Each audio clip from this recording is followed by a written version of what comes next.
Baik, Assalamualaikum warahmatullahi wabarakatuh. Selamat pagi. Warahmatullahi wabarakatuh. Ya, untuk kesempatan kali ini kita akan mendengarkan materi yang akan dibawakan oleh salah satu dosen keperawatan S1 keperawatan Bapak Ners Akbar Nur SK MKEP. Adapun materinya bisa teman-teman lihat di screen sendiri, yaitu generasi education dan motivasi sukses belajar PKM mahasiswa serta strategi sukses di kampus dan bekerja. Jadi harapan panitia selama pembelajaran berlangsung, dimohon teman-teman fokus, dan apabila nanti yang kurang akan untuk mengajukan pertanyaan. Baiklah, untuk menyampaikan waktu, saya mempersilahkan Bapak Akbar untuk memulai materi. Dipersilahkan, Pak. Ya, terima kasih moderator atas waktu yang diberikan kepada saya untuk menyampaikan atau sharing ya terkait materi atau topik yang diberikan kepada saya. Sebelum kita mulai, saya kembali menyampaikan kepada seluruh peserta agar yang berdekatan dengan menggunakan perangkatnya agar berjauhan supaya tidak bising, dan yang paling terpenting adalah tetap memantau mikrofonnya agar tetap non-aktif atau di mute ya, sehingga tidak terdengar suara selain materi yang akan saya sampaikan, dan nanti akan ada sesi tanya jawab atau diskusi jika ada yang perlu disampaikan. Baik, di sini saya akan menyampaikan atau sharing ya terkait general education dan motivasi sukses belajar. Kemudian ada program kreativitas mahasiswa atau PKM mahasiswa serta strategi sukses di kampus dan bekerja. Jadi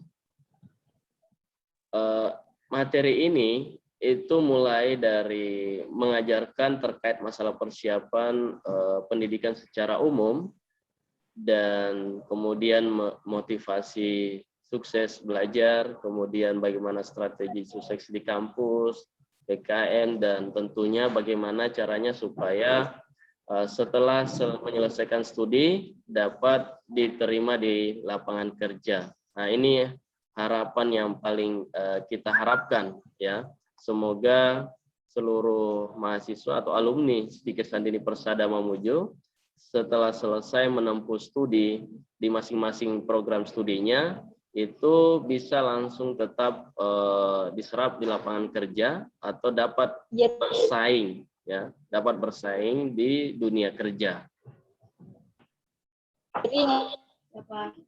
Sebelum saya menyampaikan materi, apakah ada yang mau disampaikan atau ada yang mau diklarifikasi?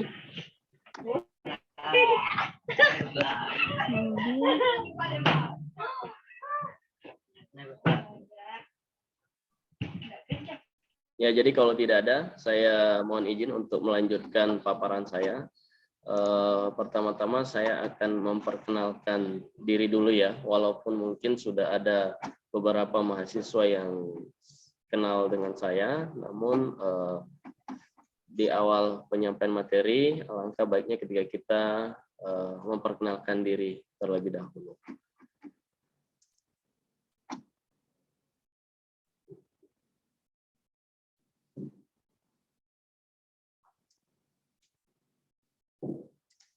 Ya, perkenalkan, nama saya Akbar Nur atau biasa dipanggil Akbar.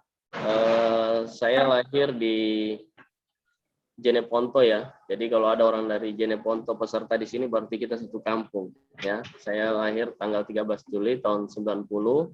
Lumayan sudah mau setengah abad usia saya. Jadi 13 Juli tahun 90, 31 tahun sekarang.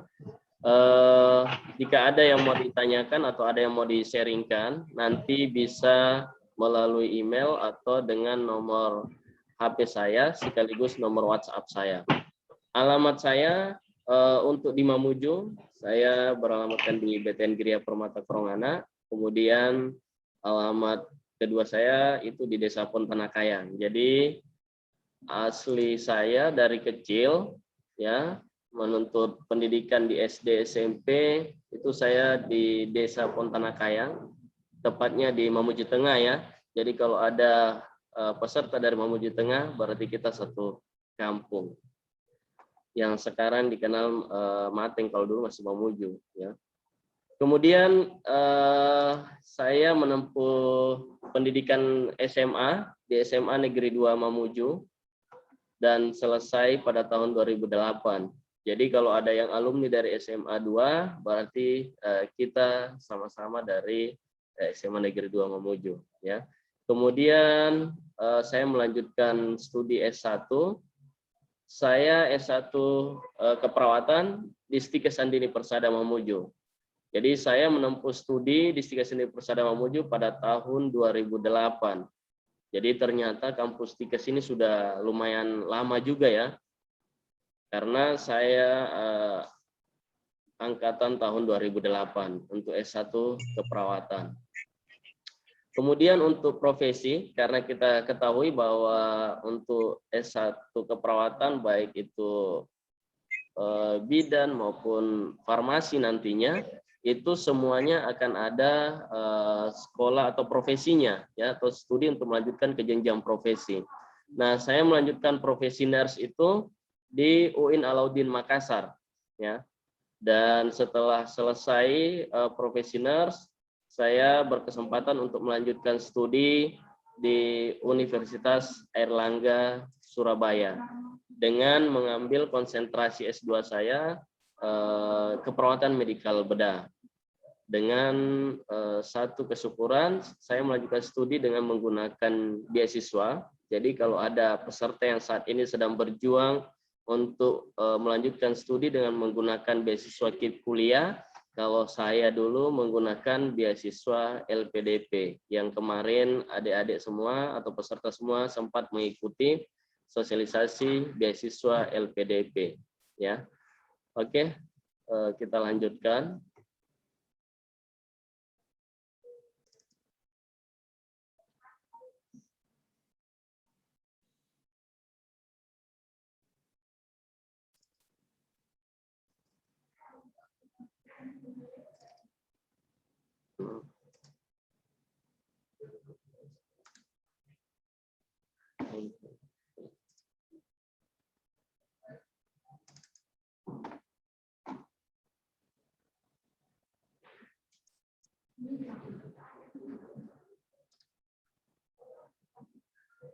Ya, semoga bisa terlihat semua ya. Ya, jadi hal yang paling penting kita ketahui adalah karena sekarang adalah PKKMB atau program pengenalan kehidupan kampus. Nah, di sini kita harus menetapkan dulu terkait mengapa kita kuliah begitu. Jadi mungkin di berbagai peserta hari ini itu bertanya-tanya kenapa kita kuliah begitu. Jadi ternyata di sini ketika kita ditanya satu-satu mungkin akan mendapatkan jawaban yang berbeda-beda. Seperti yang tampil di layar Anda, yang pertama ada yang ingin menyenangkan orang tuanya sehingga dia melanjutkan kuliah. Kemudian ada juga yang agar bisa nanti cari uang banyak ya. Karena kalau selesai kuliah harapannya dapat mudah mendapatkan pekerjaan dan mendapatkan gaji yang sesuai dengan bidang keilmuannya atau sesuai dengan standar yang telah ditetapkan. Nah, yang paling penting juga adalah ada juga yang mau kuliah karena selama ini dia menjomblo. Jadi nanti ketika dia kuliah harapannya dia bisa dapat jodoh atau cari jodoh gitu ya. Jadi tidak ada masalah. Jadi ini ada beberapa terkait mengapa kuliah ya. Dan ada juga yang hanya atau sekedar mengisi waktu daripada tidur di rumah, atau istilahnya daripada saya menganggur, mending saya kuliah juga atau ikut-ikutan lah istilahnya. Nah, perlu saya sampaikan di awal, nah kriteria yang hanya sekedar mengisi waktu ini yang biasanya pertengahan waktu dia akan tidak dapat menyelesaikan studinya dengan baik, atau dia biasa baru semester 1 tiba-tiba menghilang, semester 2 juga biasanya sudah menghilang karena dia tidak mampu beradaptasi dengan perkuliahan yang dia hadapi, karena di awal memang niatnya hanya sekedar mengisi waktu luang, ya. Dan ini yang paling perlu seluruh peserta atau mahasiswa baru di Kesenian Persada Mamuju untuk meluruskan niatnya, apa tujuan Anda untuk kuliah. Nah, yang berikutnya, pertanyaan berikutnya yang muncul adalah, saya kuliah karena mau dapat ijazah. Karena kita tahu kalau kita ditanya, apa tujuan Anda untuk sekolah? Ingin mendapatkan pengakuan dari negara, misalnya. Pengakuannya dalam bentuk apa? Dalam bentuk ijazah. Ya. Jadi ketika ditanya, kenapa mau kuliah? Karena mau dapat pengakuan dari negara. Dengan apa? Dengan ijazah. Tentunya ijazah yang didapatkan itu adalah legal atau resmi, ya. Karena kan di beberapa tahun terakhir sering kita mendapatkan informasi di media atau di berita-berita bahwa ada kampus yang mengeluarkan ijazah palsu. Jangankan kampus, ya, sekolah saja terkadang ada informasi yang kita dapatkan bahwa ijazahnya itu palsu atau tidak diakui. Nah, itu yang paling penting. Nah, kemudian yang berikutnya, tujuan kita melanjutkan studi atau kuliah ingin naik pangkat misalnya, ya. Jadi ada mungkin yang saat ini mungkin waktu SMA dia daftar daftar polisi misalnya. Nah, kemudian dia tidak diberi kesempatan atau belum rezeki, tidak lolos. Bagaimana kalau saya lanjut S1? Setelah S1 saya mendaftar kembali menjadi mendaftar polisi dengan jalur khusus penerimaan tenaga kesehatan seperti perawat, bidan, dan farmasi. Nah, kalau S1 berarti pangkatnya langsung 1 balok, ya. Wah, berarti temannya yang seangkatannya dulu daftar itu bisa langsung melampaui, ya, dari pangkat yang paling rendah, tiba-tiba dia setelah S1 langsung daftar, lulus, langsung naik pangkatnya itu langsung 1 balok. Jadi luar biasa, ya, langsung jadi brigadir. Nah, kemudian selain itu dia ingin gajinya berlipat. Berlipat maksudnya itu waktu SMA dia kerja, itu gajinya misalnya 1 juta. Setelah dia selesai kuliah, itu mendapatkan gaji 2 kali lipatnya, berarti 2 juta atau bahkan lebih dari 2 juta gaji yang dia peroleh. Nah, itu salah satu harapannya kenapa orang melanjutkan kuliah. Jadi salah satunya itu, ya. Jadi ketika ada beberapa peserta yang ditanyakan, mungkin itu jawabannya, ya. Nah, yang paling terpenting, kuliah itu merupakan investasi masa depan, ya. Jadi kita kuliah, harapan kita bahwa setelah kita selesai kita mendapatkan investasi masa depan. Faktanya yang terjadi di Indonesia itu pengangguran masih tinggi, ya. Ada beberapa penyebab yang menyebabkan terjadinya pengangguran masih tinggi. Yang pertama, daya saing SDM, ya. Jadi maksudnya itu daya saing SDM itu adalah manusianya, ya, termasuk kita. Yang dimaksud di sini daya saing manusia atau masyarakat Indonesia itu sangat masih rendah di dunia kerja. Jadi ketika antara orang Mamuju kemudian orang yang dari Jawa mendaftar dengan lowongan pekerjaan yang sama, biasanya rata-rata yang dari Mamuju itu tidak lulus, tetapi yang lulus yang dari Jawa misalnya. Nah, berarti itu menunjukkan bahwa daya saing SDM dari Mamuju masih rendah, terbilang rendah. Kenapa? Karena rata-rata ketika dia mencari kerja, hanya beberapa persen saja yang dapat lulus di pekerjaan yang dia lamar. Nah, itu salah satu maksudnya di situ yang meningkatkan pengangguran di Indonesia. Kemudian yang berikutnya adalah bisa terjadi kualitas pendidikan yang didapatkan selama dia studi, ataukah juga kualitas diri atau individu kita masing-masing selama kita kuliah yang tidak maksimal. Artinya bahwa waktu dia kuliah boleh jadi dia tidak serius, ya, sering alfa, sering telat dan sebagainya. Nah, itu salah satu penyebab pengangguran di Indonesia.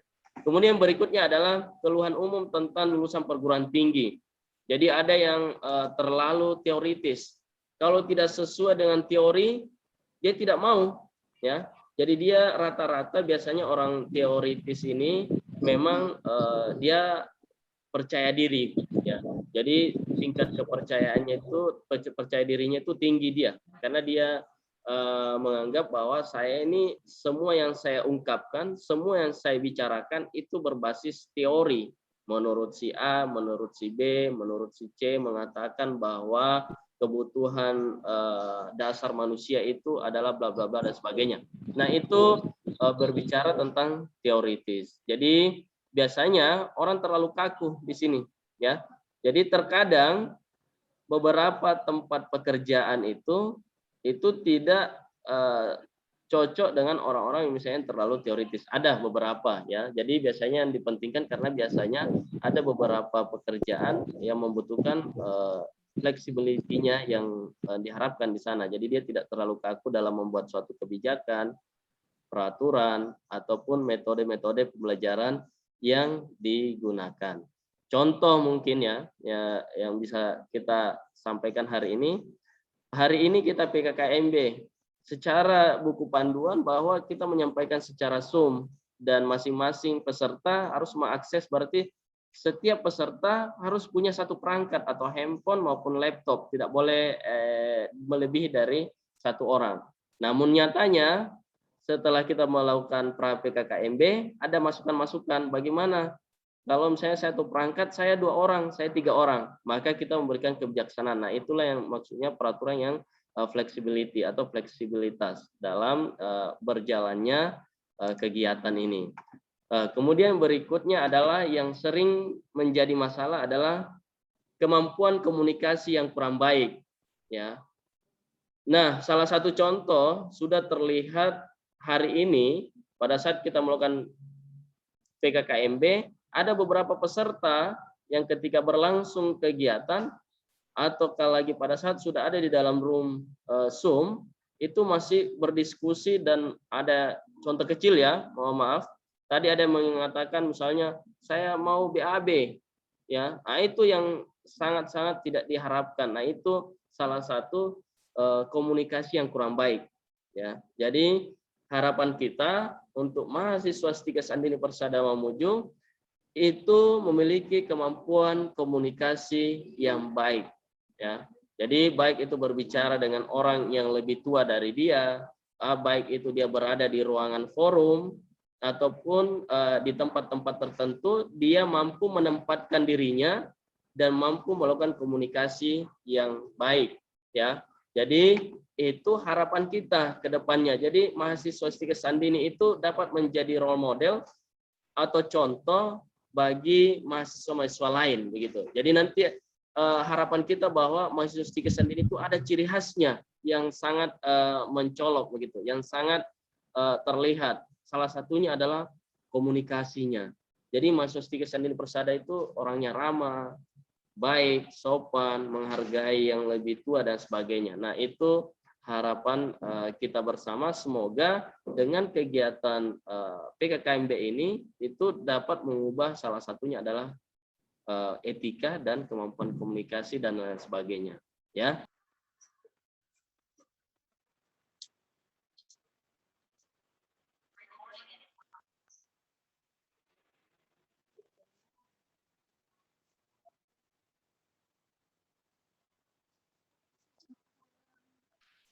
Ya, kita lanjut ya. Tadi jaringan juga di kampus ternyata trouble.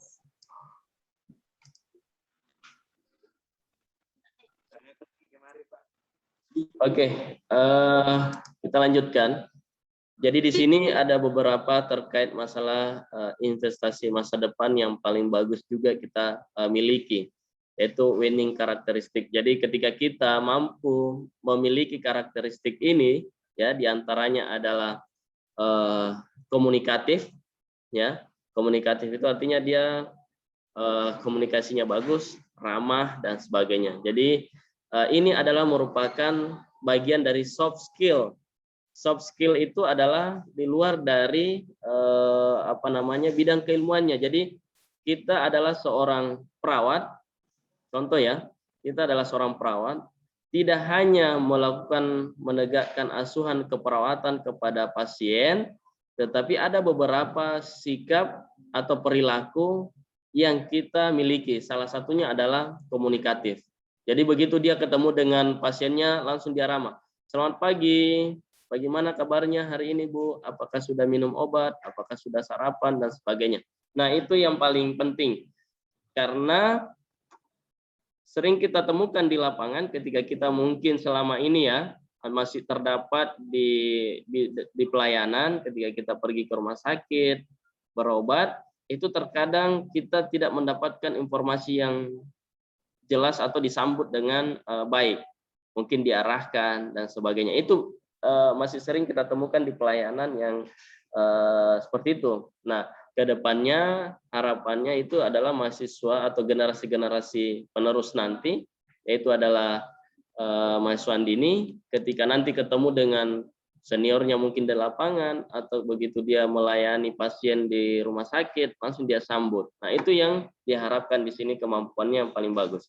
Nah yang berikutnya adalah proaktif.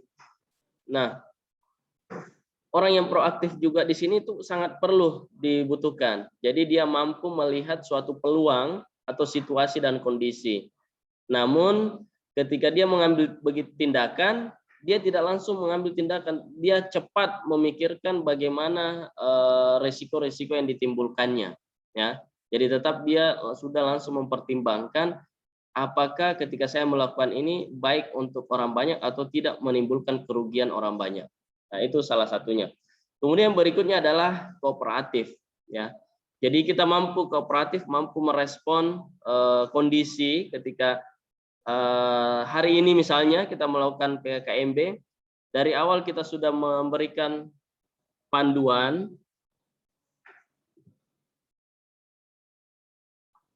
di sana sudah disebutkan harus menggunakan papan nama dan sebagainya. Namun masih ada juga yang tidak kooperatif. Terbukti hari ini ada yang mengatakan, Pak bisa tidak menggunakan papan nama hari ini dan sebagainya. Nah ini yang sangat-sangat tidak diharapkan ya.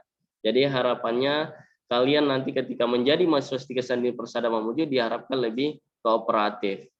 Kemudian yang paling penting juga adalah harus memiliki sikap yang gigih ya.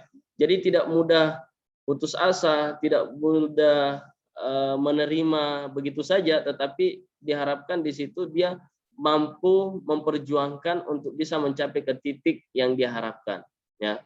Kemudian selain itu kita harus cerdas, tidak hanya pintar tetapi kita harus membutuhkan sikap yang cerdas ya. Kemudian yang berikutnya adalah etis, atau kita harus menjaga etika kita dengan baik ya. Begitu kita berkomunikasi dengan dosen, berkomunikasi dengan orang tua, teman dan sebagainya. Nah, komunikasi inilah atau sikap inilah yang diharapkan dapat memberikan nilai lebih kepada tiap-tiap mahasiswa atau seseorang. Jadi ketika ini kita mampu miliki, maka inilah yang menjadi ciri khas orang tersebut yang mudah dilihat. Oh, ini orangnya yang bagus karena memiliki sikap bla bla bla dan sebagainya. Ya. Jadi semoga kita mampu menanamkan nilai-nilai ini dengan baik ya. Kemudian yang berikutnya adalah jadi seperti apa yang kita harapkan? Hiduplah yang seimbang ya. Hidup yang seimbang bagaimana ketika kita menjadi mahasiswa? Selain kita sibuk kuliah, sibuk berorganisasi, harapannya untuk mencapai cita-cita kita. Selain itu, karena kita sibuk kuliah, sibuk organisasi, kita juga butuh refreshing atau untuk bersenang-senang, ya. Bisa refreshing atau berliburan dengan teman-teman yang lain, berliburan dengan keluarga, mengingat keluarga tentunya adalah keluarga yang paling utama juga. Sehingga ketika kita galau, kita langsung ingat bahwa saya kuliah karena ingin mencapai cita-cita saya dan ingin membahagiakan keluarga misalnya, ya. Jadi hiduplah yang seimbang. Jadi bersyukur di Stika Sandini itu selain kegiatan aktivitas belajar yang padat mungkin, juga telah disiapkan beberapa program pembinaan kreativitas mahasiswa yang dimana nanti bisa terlibat misalnya di BEM atau di himpunan-himpunan mahasiswa jurusan masing-masing ataupun yang dilaksanakan oleh bidang kemahasiswaan, sehingga tidak hanya melakukan pembelajaran setiap hari, tetapi juga butuh kegiatan-kegiatan ekstrakurikuler. Nah, nanti di Stika Sandini difasilitasi hal yang seperti itu, ya. Nah, yang paling terpenting kita harus pikirkan atau yang akan kita hadapi saat ini adalah kita harus sadar bahwa beda kuliah dan sekolah, ya. Kalau kita kuliah, maka tanggung jawabnya lebih besar. Jadi tanggung jawab kita itu lebih besar. Tanggung jawab terhadap diri sendiri maupun tanggung jawab dengan orang yang lain atau dengan keluarga dan sebagainya. Jadi diharapkan ketika kita sudah menempuh usia 17 tahun ke atas dengan usia-usia perkuliahan, ya, atau mahasiswa, itu diharapkan kita memiliki tanggung jawab yang lebih besar. Jadi di situ bagaimana caranya bisa lebih mandiri ke depannya dan bisa menghadapi persoalan-persoalan pribadi dengan baik, ya. Selain itu, ketika kita kuliah itu nilainya lebih tegas. Kalau dulu waktu SMP atau SMA mungkin nilainya 60, 70, 80. Nah, kalau kita kuliah ada perubahan menggunakan misalnya nilai itu dikonversi, yang angka dikonversi menjadi huruf. Misalnya kalau nilainya 80 ke atas itu nilainya A. Kalau 80 ke bawah sampai 70 itu nilainya B. Nah, di bawah 70 itu nilainya C, di bawah 60 nilainya error. Nah, itu biasanya perbedaan-perbedaan penilaian yang terjadi antara waktu sekolah dan waktu kuliah. Nah, kemudian yang paling terpenting juga adalah jumlah ujiannya lebih sedikit, ya. Katanya kalau kita sudah jadi mahasiswa, jumlah ujian itu lebih sedikit. Tetapi kayaknya kalau di bidang kesehatan tetap tidak ada perubahan yang signifikan. Jumlah ujiannya tetap banyak. Selain responsi, kemudian selain untuk masuk laboratorium dan sebagainya. Jadi banyak ujian-ujiannya, ya. Jadi kalau untuk di bidang kesehatan kayaknya masih tetap signifikan untuk terkait masalah jumlah ujiannya. Namun tentunya biasanya ketika kita menjadi mahasiswa, ketika ujian ada beberapa dosen yang tidak terlalu melihat jawaban mahasiswa itu persis dengan buku, ya. Tetapi beberapa dosen itu biasanya juga melihat sejauh mana mahasiswa itu mampu mengembangkan jawaban-jawaban atau materi-materi yang didapatkan selama ini, dan itu bisa terlihat pada saat dia menjawab ujian. Nah, kemudian yang paling sering mahasiswa keluhkan juga itu ketika kita sudah kuliah, itu terjadi kecepatan mengajarnya lebih tinggi, ya. Mungkin ada beberapa dosen hanya masuk hari ini kita masuk dengan tema seperti ini, silakan buka bukunya halaman sekian, silakan dibaca dan dipelajari, pertemuan berikutnya kita diskusi. Itu biasa terjadi seperti itu, ya. Tetapi kalau kita waktu sekolah, itu memang rata-rata yang lebih banyak menyampaikan penjelasan atau materi pembelajaran itu adalah guru, ya. Nah, itu yang kita harapkan, ya. Ya, jadi kalau kuliah makanya dibutuhkan strategi, ya. Strategi dari masing-masing mahasiswa itu bagaimana caranya untuk mencari materi, belajar mandiri, ataupun membentuk suatu kelompok belajar agar dia mampu beradaptasi dengan proses pembelajaran nantinya. Kemudian yang paling sering juga biasa kita temukan adalah tugas tidak selalu diperiksa. Dalam artian, kalau waktu SMA, tugas itu ketika dikumpul langsung dikasih nilai, biasanya dapat 80, 70, kemudian dibagikan kembali.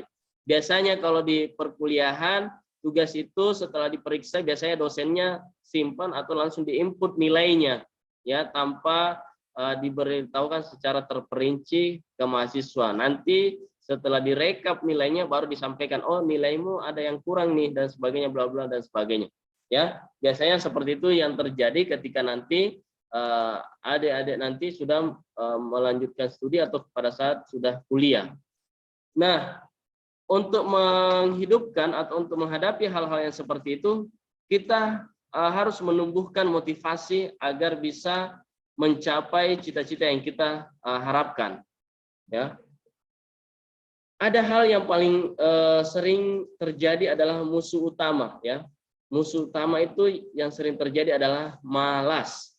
Nah, hari ini mungkin sudah terlihat beberapa mahasiswa yang sudah jenuh, aduh masa online, akhirnya berpangku tangan dan sebagainya, ya. Nah, itu salah satunya adalah malas, ya, sikap malas. Sehingga diharapkan mahasiswa tetap enjoy, tetap menikmati mengikuti PKKMB ini walaupun itu secara online, ya.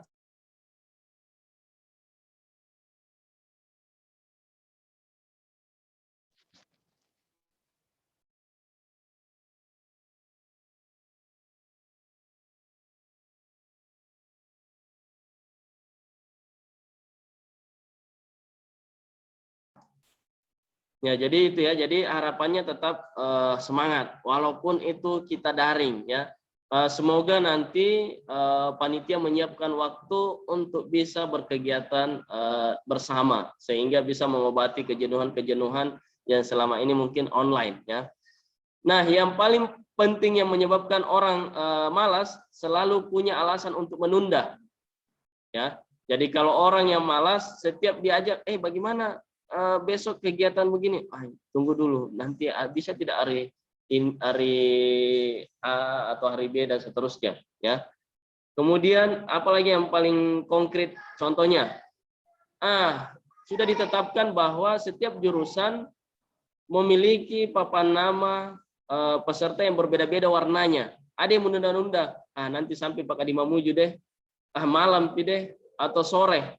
Nah, ternyata itu tidak terlaksana dan sampai akhirnya tiba hari H itu tidak terwujud atau tidak ada papan namanya. Nah, itulah salah satu penyebab utamanya adalah karena malas.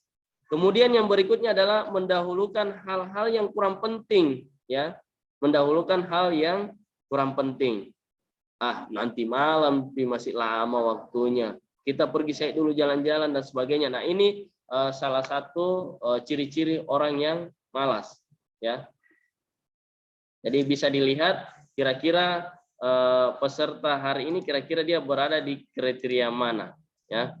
Nah, yang paling penting setiap mahasiswa atau setiap orang itu kita harus memiliki sasaran. Sasaran yang apa yang kita butuhkan realistis, ya. Jadi yang kita lakukan itu harus bersifat realistis, ya, sesuai dengan kondisi yang ada, sesuai dengan kenyataan, ya. Jadi jangan contohnya ya, tidak mungkin panitia menetapkan di buku panduan itu warna papan namanya perawat warna hijau, kemudian ungu dan sebagainya. Tidak mungkin kita berikan itu kalau memang tidak ada kita temukan di lapangan atau tidak ada kita temukan dijual di tempat toko-toko atau di fotokopian yang warna tersebut, ya. Jadi kita juga berpikir secara realistis dan tentunya kita sudah ukur bahwa mahasiswa dapat mengakses atau dapat menjangkau itu, ya. Jadi kita sudah memikirkan itu secara realistis kemudian terukur dan yang terpenting adalah spesifik, ya. Kita harus memiliki sasaran yang spesifik, ya.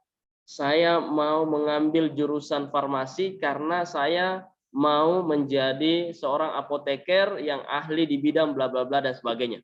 Nah, itu maksudnya di sini yang spesifik ya. Jadi jangan sampai ada yang ketika kuliah itu masih bingung dengan jurusannya yang saat ini dia pilih ya. Kemudian yang paling terpenting adalah kita harus menjadi orang yang fleksibel ya. Jangan terlalu kaku karena terkadang setiap orang itu membutuhkan, yang dibutuhkan adalah sikap-sikap fleksibel ini yang diharapkan. Jadi maksudnya di sini fleksibel itu ya seperti yang kita sampaikan di depan tadi, tidak kaku dengan keputusan-keputusan yang biasa kita buat. Tetapi ketika ada kondisi hal-hal yang tidak diinginkan, maka biasanya langsung bisa menyesuaikan. Nah, inilah yang dimaksud dengan sikap yang fleksibel ya. Tidak semena-mena saya pokoknya kuliah saja. Ya, ketika diajak temannya pergi liburan dia tidak mau. Nah, ini yang biasanya di luar dari sikap fleksibel itu, dia terlalu kaku karena dia tujuan saya mau kuliah, sehingga hal-hal yang lain dia tidak mau terlibat. Nah, itu jangan seperti itu. Nah, kemudian yang berikutnya adalah kita mampu memotivasi diri kita. Yang pertama, kita harus gunakan aturan 5 menit. Maksudnya bagaimana? Ya, jadi benar-benar kita setting, contoh ya, PKKMB dimulai pada jam 7. Maka waktu saya untuk mandi atau sarapan dan lain-lain itu saya harus membutuhkan waktu sekian menit. Ya. Nah, kemudian yang berikutnya adalah bagi tugas yang besar. Jadi kalau misalnya ada tugas kelompok, nah silakan dibagi. Misalnya ada yang mengerjakan, kamu yang kerja sampulnya ya, saya yang cari materinya, nanti kamu yang mengerjakan bab 1-nya atau bab 2-nya dan sebagainya. Nah, ini sikap-sikap ini yang harus kita tumbuhkan di dalam diri kita. Kemudian yang berikutnya adalah tetapkan sasaran tiap kegiatan. Jadi di dalam kegiatan kita juga hari ini PKKMB itu ada sasarannya. Sasarannya siapa? Mahasiswa baru, misalnya gitu ya. Nah, kemudian cari bantuan bila perlu.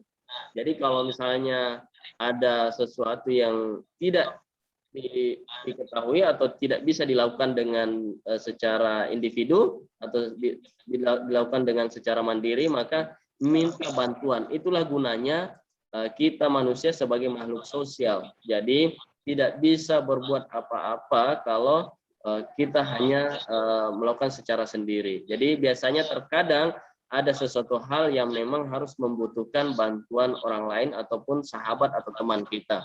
Ya. Kemudian yang berikutnya yang paling penting juga kita lakukan adalah belajar bersama dengan teman. Ya.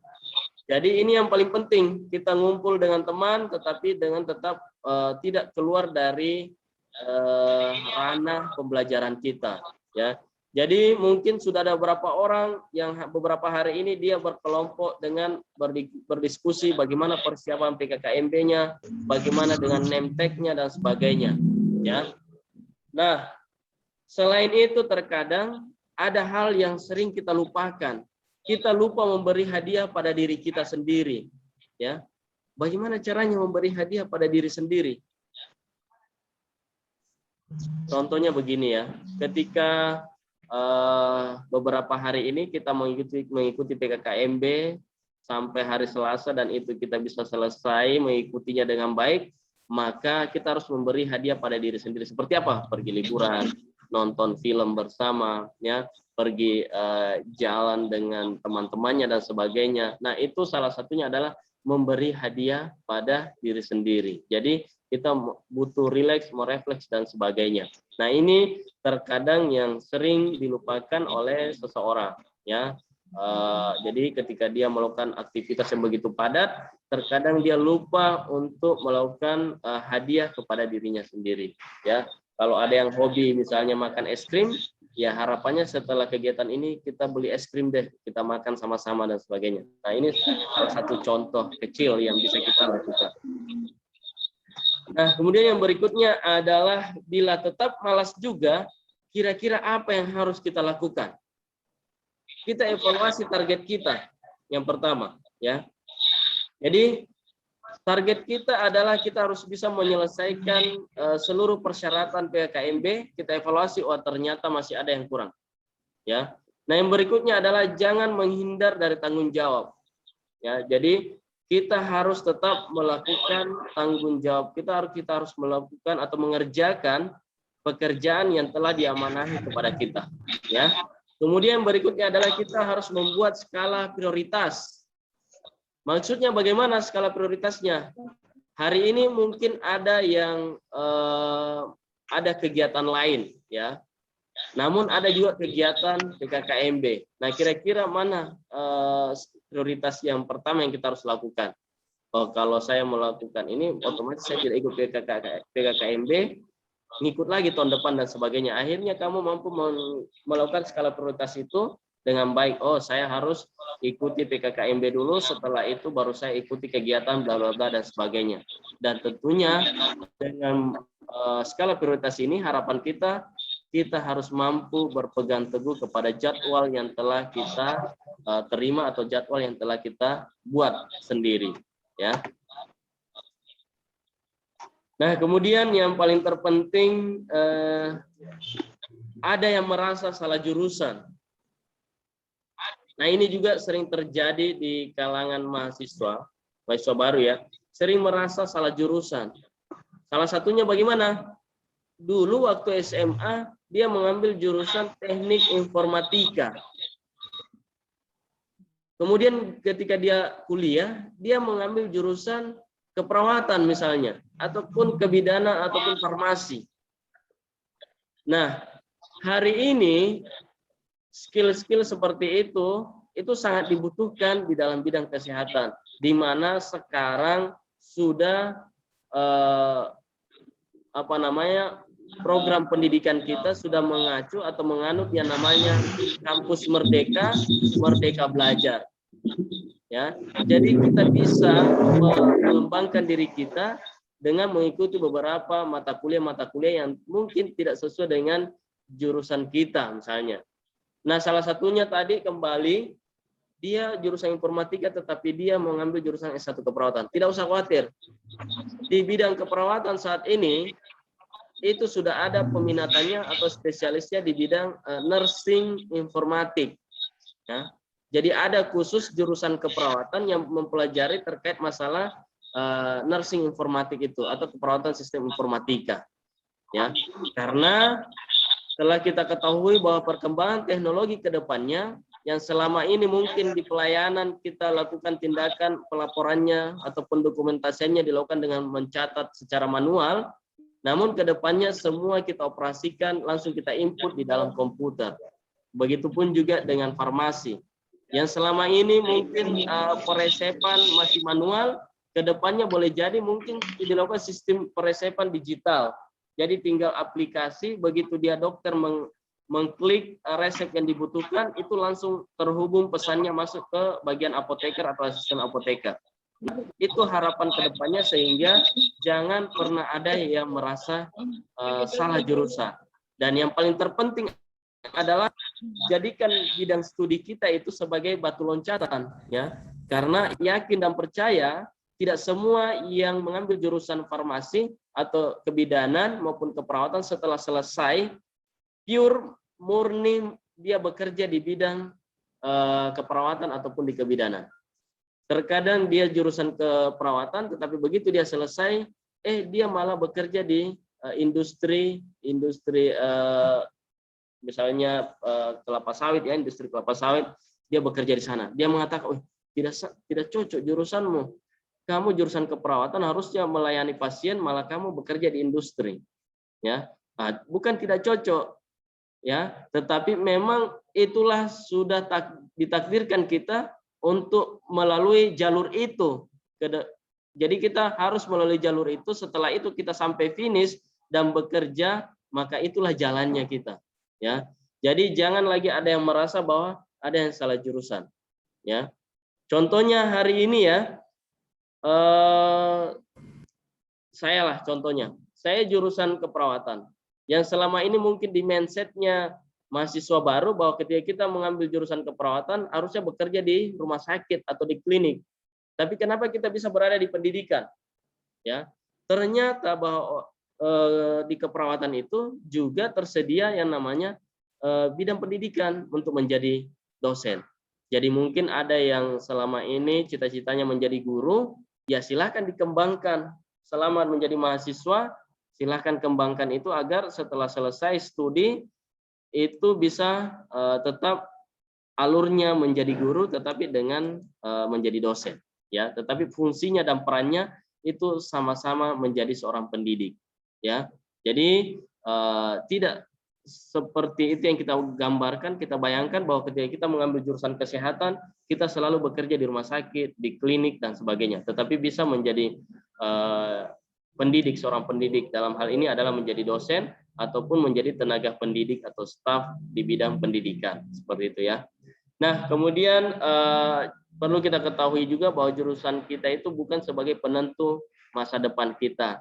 Hal ini harus kita ketahui agar nantinya bisa menjawab tantangan atau pertanyaan orang-orang di sekitar kita ketika kita selesai. Biasanya kan muncul pertanyaan, kamu kan jurusan kesehatan, kenapa kerja di perbankan misalnya? Ya, jadi perlu kita ketahui bahwa jurusan itu jadikan sebagai batu loncatan, dan kita harus sadari bahwa bukan suatu penentu masa depan kita. Ya, jadi ini hanya bagaimana ketika kita menuntut ilmu, kita kuliah, harapannya kita dapat mengubah mindset kita, dapat melihat peluang dan sebagainya. Nah, yang berikutnya adalah coba kita melakukan manajemen waktu, ya. Karena orang yang sukses itu rata-rata manajemen waktunya bagus, ya. Coba kalau tidak percaya baca beberapa referensi terkait orang-orang yang sukses, ya, tokoh-tokoh yang sukses, ya, yaitu rata-rata yang paling dia tekankan itu adalah hargai waktumu, ya, atau melakukan manajemen waktu yang baik, ya. Jadi jangan pernah mengulur-ulur waktu. Kalau misalnya nanti kuliah sudah jadwalnya ditetapkan jam 8 masuk mata kuliah A, tetapi karena dia tidak bagus manajemen waktunya sehingga dia sering bangun terlambat, dan pada akhirnya dia juga terlambat mengikuti perkuliahan. Nah, di sini mengapa prestasi berbeda, ya? Padahal kalau kita lihat semua yang kita miliki, ya, jadi contohnya ya, dalam PKKMB ini jumlah pesertanya 220 orang, tetapi nanti pemahamannya terkait PKKMB atau kemampuannya untuk membuat resume materi yang dia terima itu akan berbeda. Kenapa bisa berbeda? Semua orang memiliki waktu yang sama, 24 jam sehari, 168 jam seminggu, dan 672 jam sebulan, dan seterusnya. Berarti kita harus sadari, kita harus bisa mereview diri kita, di mana kekurangan kita yang sebenarnya.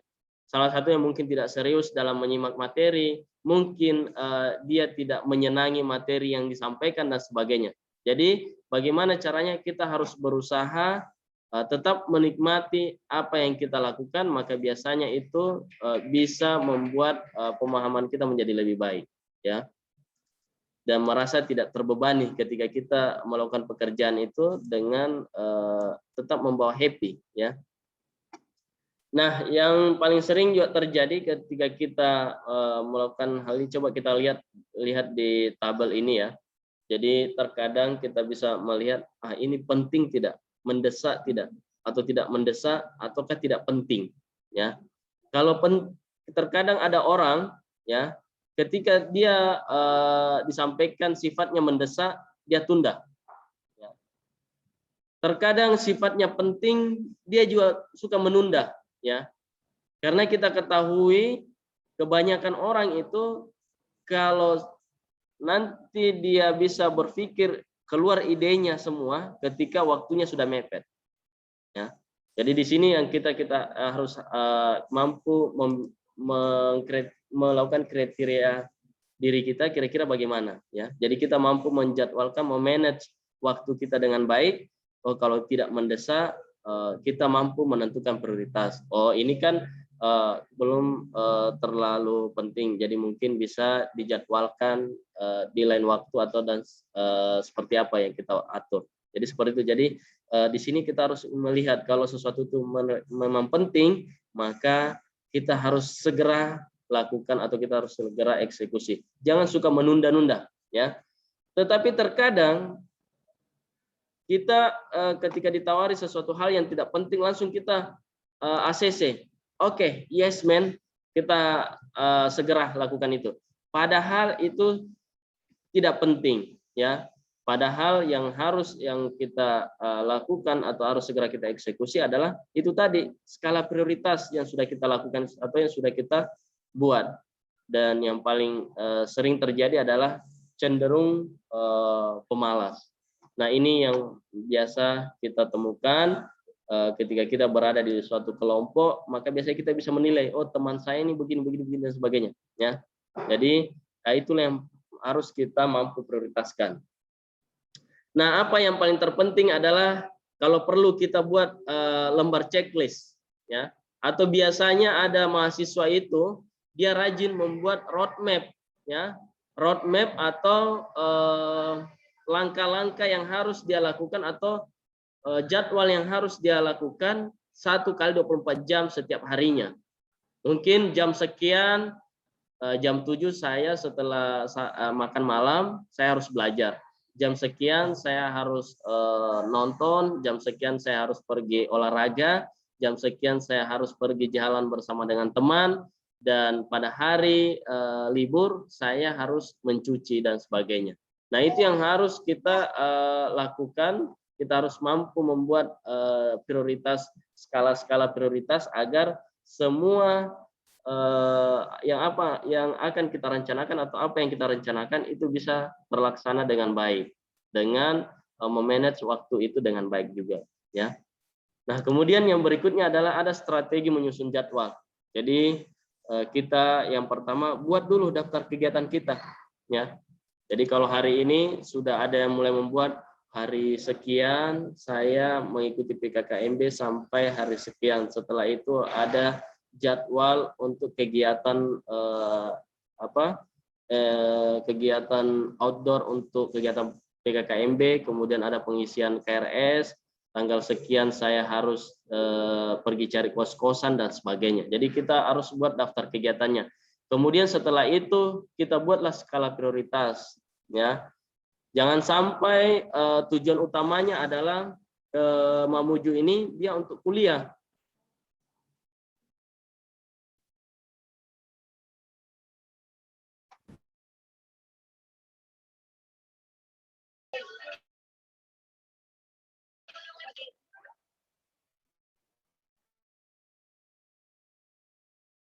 Apakah sudah muncul kembali? Ya, Pak. Ya. Yang saya khawatirkan kalau pesertanya yang hilang, selama materinya yang hilang tidak jadi masalah, masih bisa ditampilkan kembali. Tapi kalau peserta yang hilang, waduh, bahaya itu. Oke, kita lanjut ya, karena saya lihat sudah tampil. Nah, yang berikutnya adalah kita harus perkirakan kebutuhan waktu, ya. Jadi kalau ada yang mengikuti PKKMB hari ini, ya, dia start misalnya dari Kaluku karena dia tidak bagus jaringannya, dia mau ke kampus. Jadi dia sudah perkirakan kira-kira berapa menit sampai ke sana, ya. Jadi targetnya itu harus jelas, ya, harus bagus, ya. Jadi dia memperkirakan waktunya, kebutuhan waktu yang dibutuhkan untuk mencapai tujuannya. Kemudian yang berikutnya, berapa lama alokasi waktu yang harus dia siapkan, ya. Jadi untuk alokasi waktunya yang harus dia siapkan. Kemudian yang paling terpenting adalah setiap kegiatan atau setiap roadmap yang kita lakukan, itu yang paling terpenting, yang terakhir kita harus evaluasi. Tujuan dari evaluasi ini adalah untuk mendapatkan sejauh mana efektifnya strategi yang kita lakukan, atau sudah sejauh mana yang kita capai terkait beberapa program-program yang kita sudah jadwalkan. Nah, itulah pentingnya evaluasi di sini. Dan apakah yang kita sudah lakukan hari ini sudah berjalan dengan baik, Nah, itu bisa kita dapatkan jawabannya ketika kita melakukan evaluasi. Contoh kecil, kegiatan PKKMB ini panitia ingin mengetahui sejauh mana mahasiswa mampu memahami materi-materi yang telah diberikan selama PKKMB. Maka akan ada evaluasi atau ujian, ya. Nah, itu untuk menandakan bahwa kita mau melihat apakah efektif PKKMB ini secara daring dilakukan atau seperti apa dan sebagainya, ya. Nah, itu yang harus kita lakukan, evaluasi. Ya, setiap program yang kita lakukan harus evaluasi. Nah, tips untuk melakukan optimisasi waktu. Coba kita lihat, terkadang ya beberapa orang atau sebagian orang ketika berada di tempat-tempat umum, ketika dia lagi ngantri mungkin ya, ada yang memanfaatkan menelpon, ya mungkin ada urusan kantor dan sebagainya. Ada hanya berdiam saja, ya. Ada hanya nongkrong saja tanpa meluangkan waktu. Ada juga biasanya orang ketika menunggu, berada di ruang tunggu, dia biasanya menyempatkan waktunya untuk baca-baca buku, baca berita, cari informasi dan sebagainya. Nah, ini yang disarankan kepada seluruh mahasiswa STIKES di Persada Mamuju, kedepannya harus seperti itu. Ketika dosennya mungkin terlambat datang, dia sudah harus belajar mandiri dulu, ya.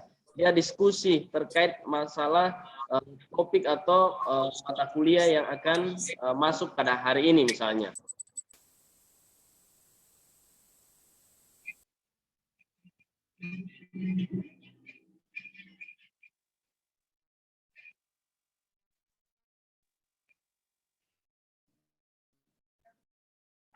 Yang berikutnya adalah jangan menunda, ya.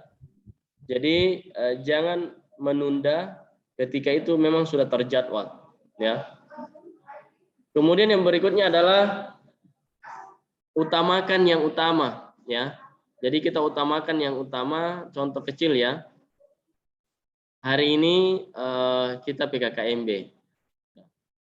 Tiba-tiba ada kemarin ada yang bagus nih, pertanyaan dari peserta waktu pra PKKMB, ada yang menanyakan seperti ini. Bisa tidak saya mengikuti PKKMB tetapi sambil melayani customer saya? Nah, ini pentingnya di sini mengutamakan yang utama. Mana sebenarnya yang utama? Apakah customer kita ataukah mengikuti kegiatan PKKMB? Nah, itu kita sudah lakukan skala prioritas.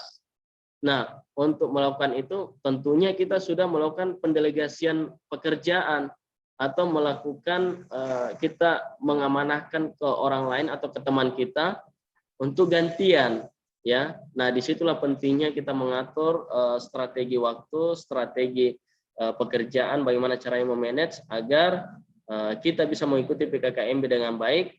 Maka untuk customer nantinya itu selama saya mengikuti dari jam sekian sampai jam sekian, saya minta tolong ke teman saya dulu untuk melayani customer itu. Nah, itu salah satu tipsnya ya. Kemudian yang berikutnya adalah jangan sekedar ikut-ikutan teman. Nah, ini yang bahaya juga, ya. Jadi dia hanya diajak saja, apa tujuanmu kemari? Dia hanya bilang tidak tahu juga, saya diajak sama ini, ya. Jadi tidak boleh hanya sekedar ikut-ikutan teman, ya. Jadi kalau mau mengikuti sesuatu, pastikan bahwa kamu juga mengetahui informasi tersebut, ya. Jangan sampai kamu malah dijerumuskan, ya.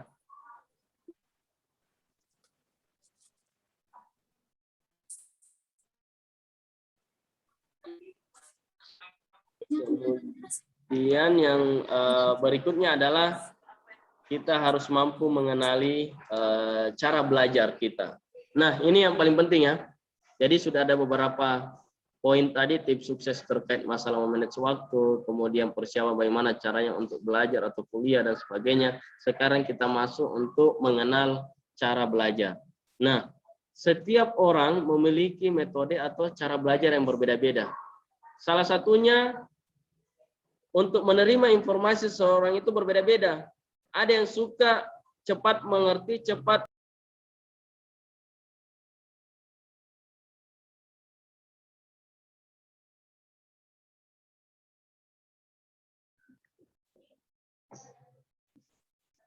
Ya, kita lanjut lagi ya. Karena kayaknya memang hari ini jaringan kurang bagus. Ya. Kita lanjut. Jadi cara-cara belajar. Jadi ada beberapa sebagian orang ya, itu cara menerima informasinya berbeda-beda. Ada yang visual.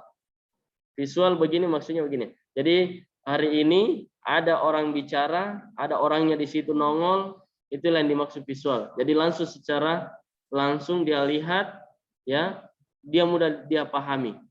Jadi bukan cuman hanya sekedar seperti mendengarkan sebuah lagu, penjelasan kayak begitu, tetapi tidak ada orangnya yang melakukan visualisasinya, itu biasanya dia susah untuk memahami. Ada juga orang ketika belajar dia suka auditorinya yang berperan di situ yang paling bagus. Jadi ketika dia belajar, dia rekam dulu. Setelah dia rekam, dia dengarkan kembali. Biasanya dia mudah dia cerna. Nah, tipe seperti itu dia adalah sistem auditorianya dia yang bagus. Kemudian ada yang kinestetik, ya. Cara penerimaan informasi secara kinestetik ini yang penting seperti hari ini ya. Kalau kinestetik dia harus bisa lakukan secara langsung atau bisa dia langsung peragakan, ya. Ataukah apa yang dia lihat langsung dia tulis, ya. Nah, itu yang cara menerima informasi secara kinestetik. Namun cara belajar itu ada juga yang biasanya dia suka belajar mandiri, tidak bisa masuk di otaknya atau dia susah mencerna pembelajaran itu kalau dia agak banyak atau dia tidak sendiri. Jadi ada orang yang ketika belajar pada saat mau ujian dia menyendiri, menghafalnya dan sebagainya. Ada juga orang yang suka belajar berkelompok, ya, karena dia lebih mudah dia mengerti atau dia lebih mudah dia ingat ketika ada temannya atau suara-suara dari temannya itu dia dengarkan, ya. Kemudian yang ada yang mendominasi terkait masalah otak, apakah dia otak kanannya kayak lebih mendominasi ataukah otak kirinya. Nah, coba kita lihat penjelasannya di sini. Jadi kalau strategi belajar visual, jadi kalau selama ini ada yang mungkin dia suka terkait masalah pembelajaran visual, yang pertama adalah biasanya dia menggunakan gambar atau peta atau grafik, ya. Jadi dia suka melihat itu, kemudian dia gambarkan, ya. Ada yang memvisualisasikan materi dalam benak. Jadi ada orang yang kayak suka berangan-angan atau menghayal, ya. Dia menghayal, oh seperti ini maksudnya yang dimaksud begitu. Jadi ada yang suka merangkai itu secara dia memikirkan bahwa oh seperti ini mungkin dimaksud dan sebagainya, ya. Jadi itu visualisasi materi dalam benak. Jadi dia bermain di dalam benaknya, dia gambarkan bahwa oh seperti itu yang dimaksud. Kemudian berikutnya adalah dia mampu memahami materi lewat bacaan atau gambar, ya. Jadi dia suka melihat materi itu ketika ada visualisasinya atau ada gambar yang dia lihat. Kemudian ada juga dia suka ketika dia beri warna dan gambar pada catatan. Makanya tidak heran ketika ada orang yang sering biasanya menstabiloi pembelajarannya, karena memang dia suka, dia mudah pahami, dia cepat cerna ketika langsung dia memberi kode tertentu pada materi-materi pembelajarannya itu, ya. Nah, itulah strategi yang bisa dilakukan ketika dia memang kemampuan metode belajarnya atau kemampuan menerima informasinya secara visual. Nah, yang berikutnya adalah bagaimana ketika orang yang mengikuti strategi belajar auditori, ya. Kalau auditori itu biasanya dia mendengarkan, ya. Jadi ketika ada penjelasan diberikan oleh dosen atau guru atau temannya, dia dengarkan dengan baik-baik. Konsentrasinya dia memang setting dengan sebaik-baiknya, dengan harapan bahwa apa yang disampaikan itu dia bisa memahami dengan baik. Kemudian ada orang yang nanti dijelaskan secara lisan, ya. Nah, ini biasanya suatu pelajaran pada teman, jadi biasanya sudah mengikutinya, tetapi dia butuh dijelaskan kembali lagi, ya. Kemudian ada orang yang mudah memahami pembelajaran itu ketika dia sambil belajar dia menggunakan nada-nada lagu untuk mengingat informasi. Jadi dia biasa mendengarkan lagu atau musik-musik klasik, ya. Jadi ini beberapa strategi belajar auditori yang dapat kita terapkan nantinya, ya. Jadi silakan dicoba. Kemudian yang berikutnya adalah yang kinestetik. Jadi kalau yang strategi belajar kinestetik itu kita libatkan sebanyak mungkin anggota tubuh kita, ya. Jadi memang biasanya kalau kita melihat pada anak-anak itu lebih sering dia menggunakan cara belajar kinestetik ini. Jadi dia terapkan, dia lakukan karena memang dia mudah pahami atau dia mudah ingat kembali ketika dia melakukan ini, ya. Kemudian dia memperbanyak latihan soal. Jadi berulang-ulang dia lakukan baru dia ingat. Kemudian seusai belajar dia coba tuliskan poin-poin pentingnya. Nah, inilah yang akan kita terapkan. Salah satunya adalah membuat resume materi PKKMB pada hari ini. Nah, inilah. Jadi dia mengulas poin-poin penting dari materi-materi yang telah kita sampaikan pada hari ini, ya. Nah, kemudian strategi belajar otak kiri, kita pelajari dahulu prinsip-prinsip dasarnya, ya. Jadi ada yang pelajari bahan secara berurutan, ya. Jadi dia susah kalau, jadi biasanya ada orang itu mampu belajar atau mengingat materi itu secara berurutan, ya. Ada juga terbolak-balik, ya. Kemudian kita melihat keterkaitan antara prinsip dasarnya dan tandai bagian yang tidak dimengerti lalu kita lanjutkan. Nah, biasanya strategi ini dilakukan yang cenderung otak kirinya yang bermain, ya. Jadi peran otak kirinya, maka itu biasanya dia lakukan atau melakukan prinsip-prinsip seperti ini. Kemudian untuk otak kanan dia cari gambaran globalnya dulu. Jadi dia mencari apa sih menurut pandangan dunia dan sebagainya. Bagaimana menurut organisasi-organisasi WHO dan sebagainya. Kemudian kita buat peta pikiran, ya. Kemudian kita bagi waktu belajar menjadi sesi singkat. Kemudian yang paling penting juga adalah kita buat daftar hal yang harus dipelajari. Nah, inilah strategi otak kanan yang bisa kita implementasikan. Nah, strategi belajar berkelompok itu kita harus pilih teman belajar yang cocok. Bagaimana maksudnya? Berarti ada teman yang tidak cocok. Bukan begitu maksudnya. Terkadang ketika kita belajar kelompok ada teman yang hanya suka ngerumpi, ya. Makanya biasa ada istilahnya ngerumpi itu ya membicarakan hal-hal yang tidak sesuai dengan penugasan yang telah kita lakukan misalnya, atau istilahnya gosip lah, ya. Makanya kita harus mencari teman belajar yang cocok untuk kita. Kemudian saling bandingkan catatan, ya. Artinya bagaimana? Catatan kita punya catatan, teman kita juga punya catatan. Nah, kita lihat catatan teman kita, kita bandingkan. Kira-kira mana yang lebih ada tidak yang materi yang sempat saya tidak catat, maka lihatlah catatan dari teman kalian. Itulah kita pentingnya membandingkan catatan kita.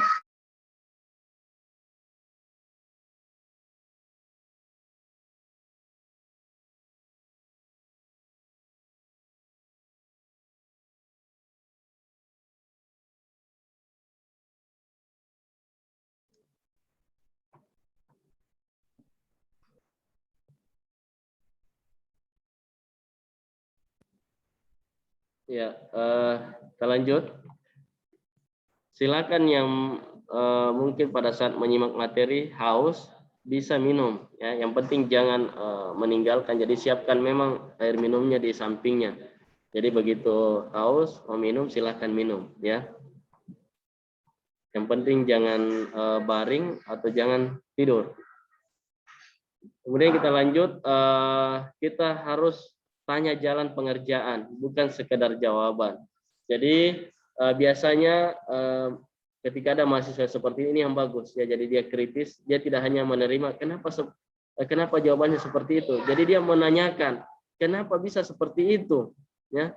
Kenapa bisa begini, kenapa bisa begitu. Nah, itulah yang paling penting kita menanyakan itu bukan hanya sekedar jawaban. Jadi terkadang ada orang ketika sudah diberikan jawaban, apakah sudah dimengerti? Sudah. Padahal dia tidak tahu dari mana maksudnya itu. Ya. Kemudian yang berikutnya adalah rutinkan belajar bersama. Nah ini penting. Jadi ketika kita sering belajar bersama, belajar kelompok, nah diharapkan di situ akan menemukan atau mendapatkan berbagai.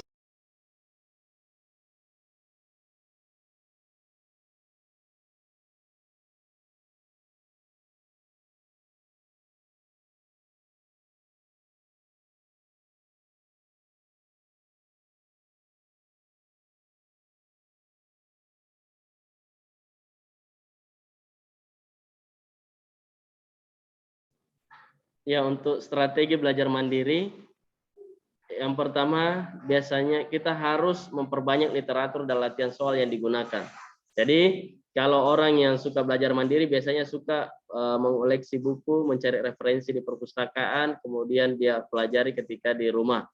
Kemudian biasanya dia suka memilih tempat belajar yang tenang, ya. Dia tidak bisa kalau dia bising atau ribut. Jadi dia kalau orang suka belajar mandiri, maka metode ini yang paling bagus diterapkan. Kemudian berikutnya setelah memahami materi, cobalah berdiskusi dengan orang lain, ya. Jadi kalau kita sudah memahami materi tersebut, kita coba untuk melakukan atau berdiskusi atau sharing dengan teman-teman kita yang lainnya.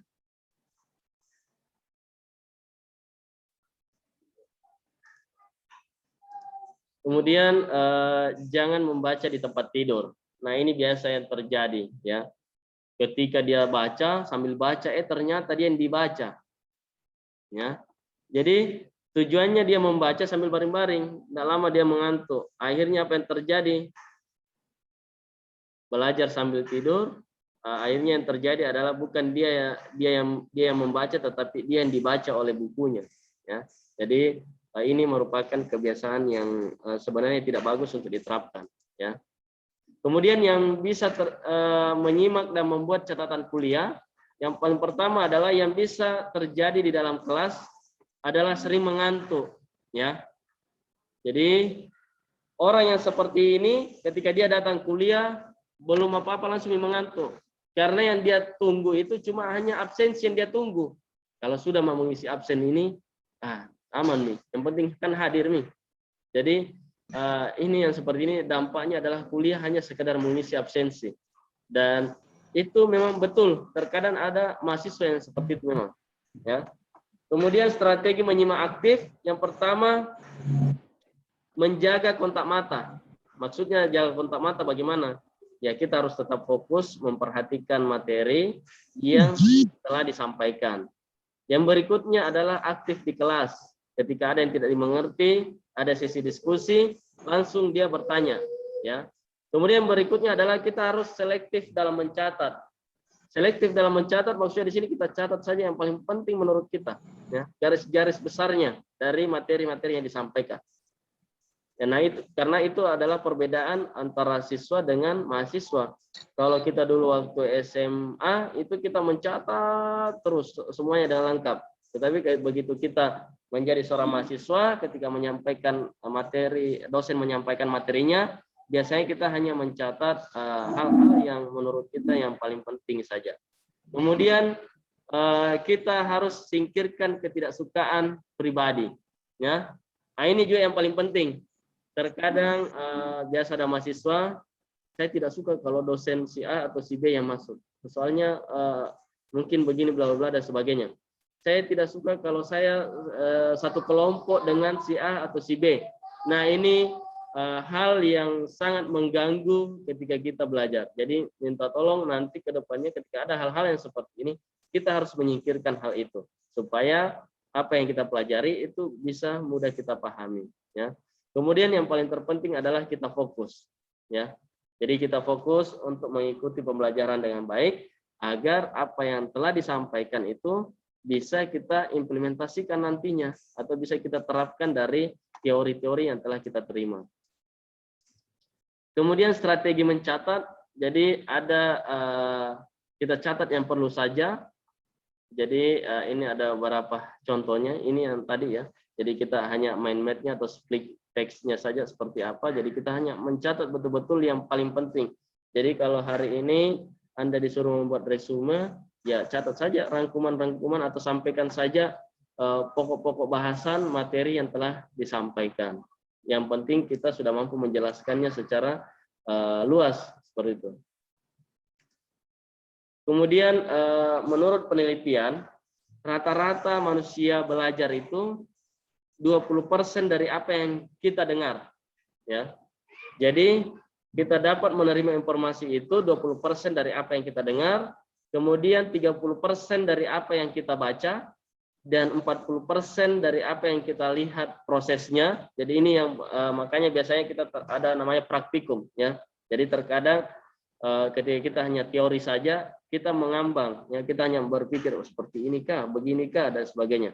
Tetapi begitu kita praktekkan secara langsung, maka biasanya tingkat keberhasilannya adalah 40% dari apa yang kita lihat prosesnya. Kemudian 50% dari apa yang kita katakan sendiri. Jadi kita biasanya ada kalau di kampus itu ada responsi, kita berikan diuji, ya kita uji kembali apakah mahasiswa ini benar-benar mengetahui materi yang telah kita berikan. Kemudian 60% dari apa yang kita kerjakan. Jadi kalau di bidang kesehatan ini yang paling penting, jadi 60% dari apa yang kita kerjakan karena nantinya biasanya setiap mahasiswa itu diberikan kesempatan atau target untuk melakukan tindakan secara mandiri. Ya. Dan 90% dari apa yang kita lihat, kita dengar, kita katakan, dan apa yang kita kerjakan. Jadi secara penelitian saja tidak ada 100% yang kita dapatkan. Makanya terkadang ada informasi, begitu kita sudah pindahkan ke orang lain, pasti ada kurangnya atau ada lebihnya. Karena memang di sini tingkat keakuratannya hanya 90% saja. Ini menurut Ross, Pauline, dan kawan-kawan. Ya. Kemudian yang ingatlah yang pantas diingat saja. Jadi terkadang informasi itu perlu juga kita saring. Jadi jangan mengingat hal-hal yang mungkin tidak pantas untuk diingat, tetapi kita ingat saja hal yang menurut kita pantas untuk kita ingat. Kemudian karakteristik memori itu kita dapat mengakses informasi berdasarkan keterkaitan. Ya. Jadi untuk memperkuat memori kita, maka kita harus mencari referensi yang berkaitan dengan apa yang kita pelajari pada hari ini misalnya. Kemudian berikutnya adalah lebih mudah mengingat hal yang terstruktur. Ya. Ada yang lebih mudah mengingat hal yang aneh. Makanya ketika ada yang lucu-lucu, penyampaiannya secara lucu-lucu dan sebagainya, biasanya mahasiswa mudah ingat. Ya. Kemudian ada juga yang ingat hal yang terkait dengan pribadi seseorang. Kemudian ada yang cenderung ingat pertama dan terakhir. Jadi ada biasanya ketika dia mengikuti perkuliahan, dia hanya ingat apa materi yang disampaikan. Kemudian dia hanya ingat apa yang terakhir yang disampaikan. Kemudian ada juga ingat karena sering diulang, mudah hilang bila tidak dipergunakan.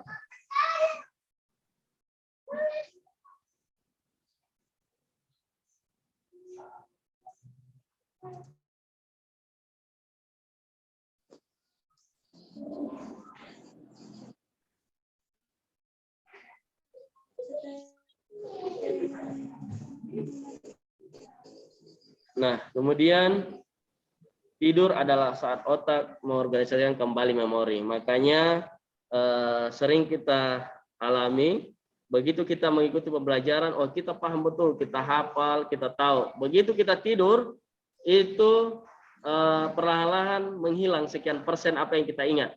Itu artinya bahwa ketika kita tidur, saat otak itu mengorganisasikan kembali memori kita. Dia setting kembali, dia atur kembali, dan dia istirahat. Jadi itulah terkadang kita alami ketika tadi kita menghafal dengan terstruktur, dengan bagus, begitu dia tidur, bangun tidur, dia lupa kembali. Nah itu adalah hal yang biasa karena tidur adalah saat otak mengorganisasikan kembali memori. Kemudian yang terakhir adalah strategi menghadapi ujian. Nah, untuk strategi menghadapi ujian, kita persiapkan sebelum ujian lah.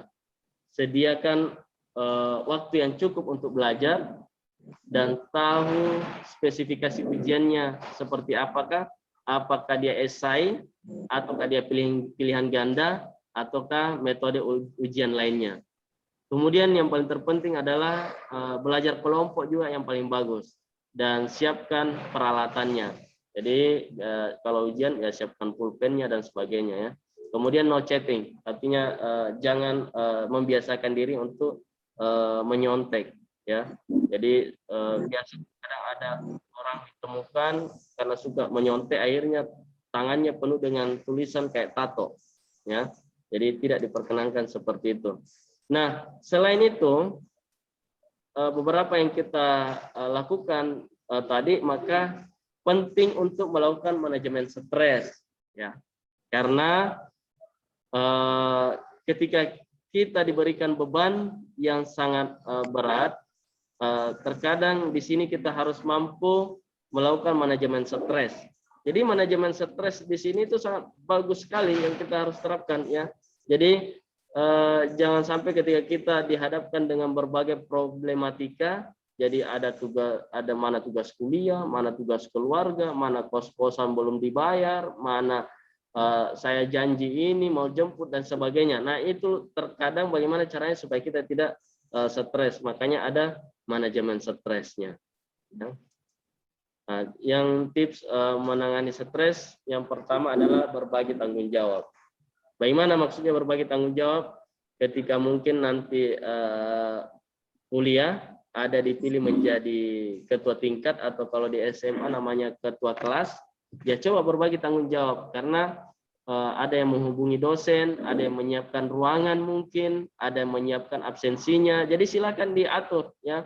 Nah, ini namanya berbagi tanggung jawab. Kemudian perencanaan yang cermat. Jadi kita sudah rencanakan dengan baik jam sekian masuk mata kuliah dan seterusnya. Kemudian berikutnya adalah mengenali penyebabnya. Menyelesaikan masalah yang sesungguhnya dan ganti suasana, dan yang paling terakhir adalah mendekatkan diri kepada Sang Pencipta. Ya, ini penting untuk merefresh diri kita, ya. Karena orang dikatakan sehat jasmani dan rohani itu ketika mampu terpenuhi kebutuhan religiusnya, ya. Jadi memang harus bagaimana caranya kita bisa mendekatkan diri kepada Sang Pencipta. Nah, kemudian yang aktivitas pendukung adalah menghadapi tantangan finansial. Jadi kita membuat anggaran dan menepatinya. Jadi kita perkirakan memang kalau misalnya ada di sini yang nantinya menerima beasiswa, ya silakan dihitung.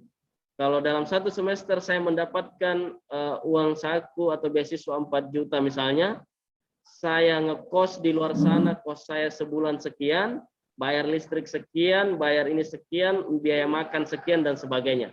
Jadi kita harus pertimbangkan itu karena itu adalah tantangan yang paling urgent juga. Kemudian bagaimana kita mencari pekerjaan sampingan jika itu bisa dilakukan, ya. Jadi terkadang ketika dia pulang kuliah dia sambil kerja, ya, dan sebagainya.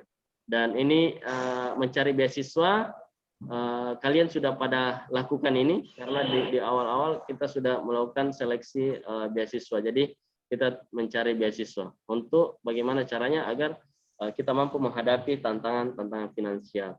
Karena terkadang ada orang yang tidak mampu menyelesaikan studinya bukan karena dia tidak mampu berpikir, bukan dia tidak mampu mengikuti prosesnya dengan baik, tetapi terkadang ada keterbatasan dari segi finansial atau keuangannya.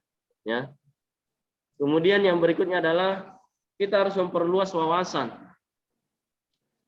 Nah, untuk memperluas wawasan ini, itu tidak hanya mampu kita penuhi hanya di kampus saja. Apa yang harus kita lakukan? Yang pertama, kita aktif berorganisasi. Ya.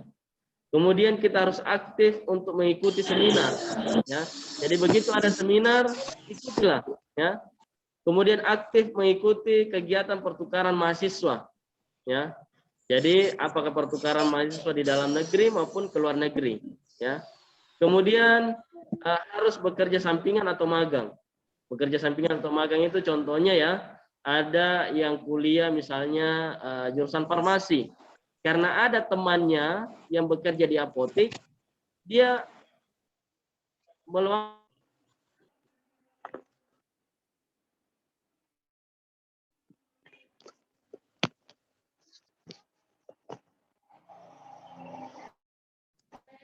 Halo? Monitor? Halo? Iya, enggak ada. Oh, ada nih. Ada, sudah. Salam Kak. Oke, kita lanjutnya lagi 2 slide ini. 2 slide dari 1000 slide.